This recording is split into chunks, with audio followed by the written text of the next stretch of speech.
how's David? It's been a good day. Glad to be back to Edinburgh in one piece, minus any ditches. Was it very slippery this morning? It was slippy first stage this morning, the second stage we got slippy as well, but the best stage of the day was the last stage, and something so good. It was the first stage. Can't be high. Yeah, car's been immaculate, nothing wrong at all. At least it does hold anyway, which is a good achievement. It means by one of these modern things, at least the Fiestas. Well, I don't know where they are. Peter Taylor's got first for the 1600s, so Daniel Brown's behind him. It's a historic, of course, so that's a slightly different category. At least it's good points in the Civic Challenge. You've already got your beer there. That's a finisher's award, is it? No, we kept that from the start, I think. Oh, you got the 10th anniversary beer, yes, that's nice. Nice touch, isn't it? Another of Mr. McGlory's touches. Very well done. We'll no doubt see you a bit later on the awards presentation as soon as we can, but anyway, good luck. Well done, Greg.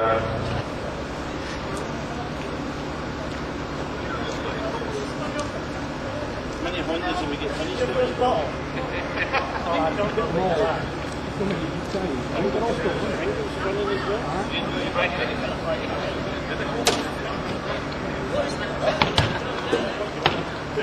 Hey! Come on, Mr. Henry, get up on the bonnet. Get up.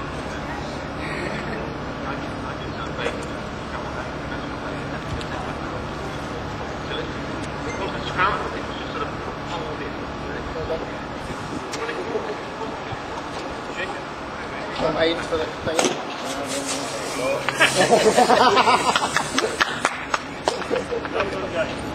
Come on! Turn it! No, guys, turn it! That's it! Come on, you've got to show him how to do it.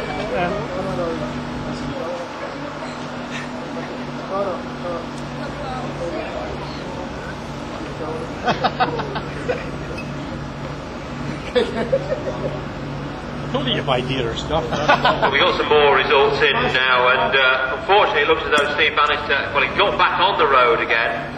But Steve has dropped to second in class in the historic, so the first one in fact will be Peter Smith and Russ Langthorne in the virtually new Mark 1.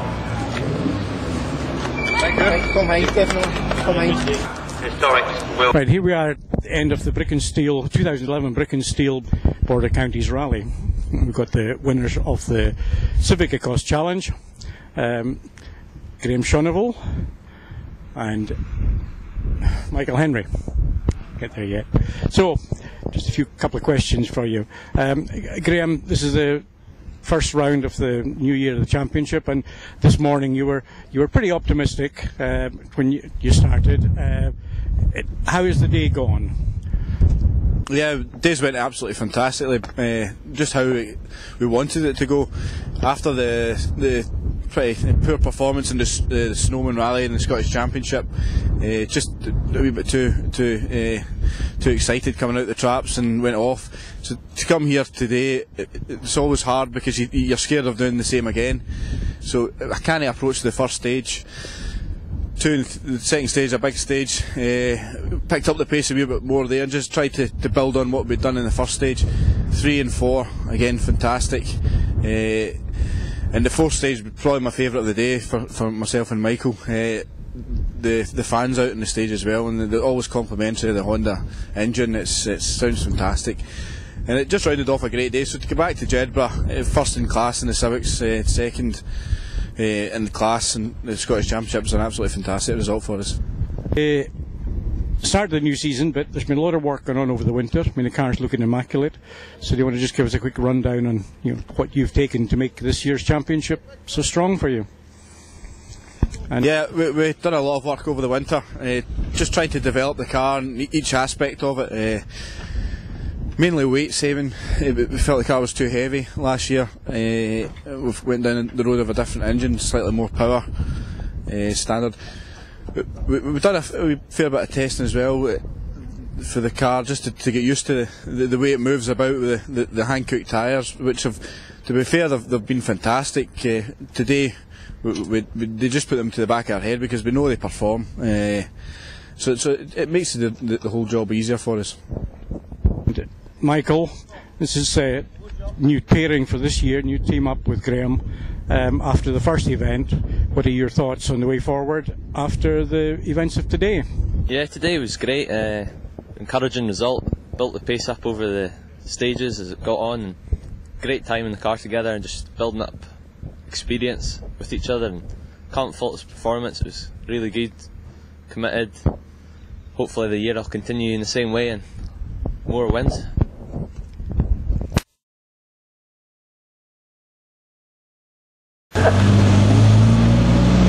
You've got a stitched car. What's stitched? Well, it's obviously not happy. What's wrong with it, Tom?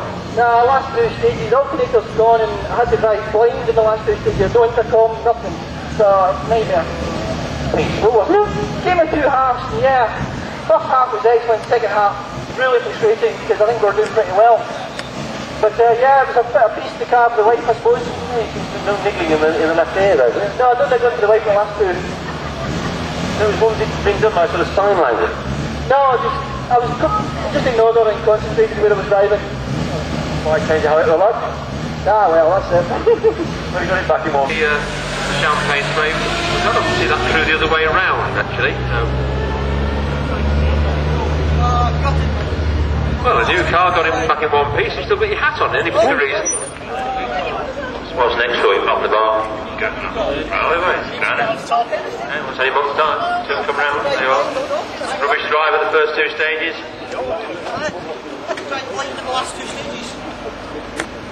Well, this bit of paper, 9th in the class, 19th of the overall at the moment, but of course this is only the half the field, the 1600s, the bigger cars running half an hour behind the main field.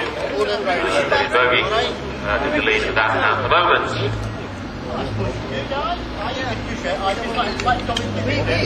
Scott, cooking his beer. Yeah, well, why not? How's it been? We're a bit off the base this morning, but it's a lot better this afternoon. I think that was. I mean, people were saying this what was the mark. It's probably not the term that most people understand, but I mean, that's been a bit slippery and muddy first few. It's really muddy and lots of deep ruts as well, so this afternoon it was a lot better when it dried out. How do you cope on the Broomy Lane, the long walk? I need a helping hand. Concentrating, keep the nose going? Yeah, just about. That's when we weren't really on the pace on. But the stage itself was good, so. What's next for you, apart from drinking your beer? Got a bubble. With the 205 Ecosse Challenge winners today, Tom Hind and Sue Hind. Easy to remember, man, husband and wife. Tom, you were the dark horse coming into the event today, and you know you've proved the point. But it's not been an easy day. If you want to just give us a little review of the day from your point of view. Well, I mean, if it'd been a football match, it'd be a game of two halves, really, more than anything else. We'd planned to try and be on the pace by the end of this event, but it's like everything else. The minute you put the helmet on in 5, 4, 3, 2, 1, it's the old devil comes out and off you go. So I knew I wanted to be competitive from the word off, and I had put a lot of effort into it. I even spoke to young Stevie Brown and got advice from young Stevie. And I think that actually did make a difference. So, I mean, if the other drivers are listening, use these people to your advantage, because it definitely helps. And I think what Stevie did for me definitely helped me in the long stage. So yeah, everything went well in the first two stages. We were leading the 205s, and at that point we were actually leading Class 3, so that was really pleasing. And then came the second half. We went into the road section towards the third stage with a really noisy alternator, and the bearings had collapsed. So we just had to keep our fingers crossed, and we took a decision, as with the alternator going, to switch everything off halfway through the stage because it was getting worse and worse. So we drove the last half of the stage totally blind, and then from the last stage the fan belt completely snapped. Going down to the start line of this last stage, the fan belt decided to come off completely and burnt itself off, and I thought, well, that's it. And I believe it or not, I thought, yeah, that was it. But Sue said, no, if we can get it going, let's get it through the stage. And we did. We bump started it. We drove the last stage totally blind. One or two moments, which was quite interesting. But I knew the stage reasonably well, so I thought I shouldn't lose too much time. And it proved to work out. And we won the 205. So exceptionally happy. But we're on the rest of the season. This must give you a boost for the season. We've been waiting many years for you to join the championship. But I mean, now the year ahead, how do you see that? It certainly puts me on a more confident foot, because I was going to save my attacking as such. I was able to drive within myself today, so I've not been put under pressure to actually be pushed. But it's a shame for young Sean he's off in the first stage, because he's the man, he's the reigning champion. So it's early days. I think my pace has still got more improvement there, which is pleasing. But it'd be nice to see Sean get a clean run and just see how close it can be. But it bodes well for the future, hopefully. Sue, this is a strange pairing. Usually see you out in historics with you behind the wheel and Tom doing the maps. But what was your take on today, sitting beside the old man there? Well, today has been, as Tom says, a day of two halves. We've been getting up to speed on the notes now. I'm getting a lot more confident on them because, as you say, I've not been in the car for a while in the navigator's seat because I've been driving. So I think I have improved a lot today, and on the 17 miler we went really well. But the alternator packing up, I guess we've got past that now, because when we were at Knockhill we broke a drive shaft. So the things that are going to break are hopefully broken, and we can fix them, get some new things on. And with the pace that Tom's got, and I know that there's a lot more there, hopefully we can do really well this season as long as the car holds up. But we were talking to the car before we got to the last stage, and we said to her, we'll buy you a new alternator, but please just get us through and get us to the finish. And all the noises went away. So what can I say? It's a wonderful car, it's Herbie.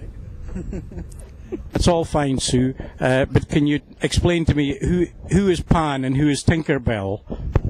Well, my husband, the youthful man that he is Peter Pan. We know him as Peter Pan because he's never grown up, and I don't believe he ever will, even though he's nearly got 3 grandchildren. And Tinkerbell, well, I suppose I have to be Tinkerbell because he's Peter Pan, although I definitely don't have the shape.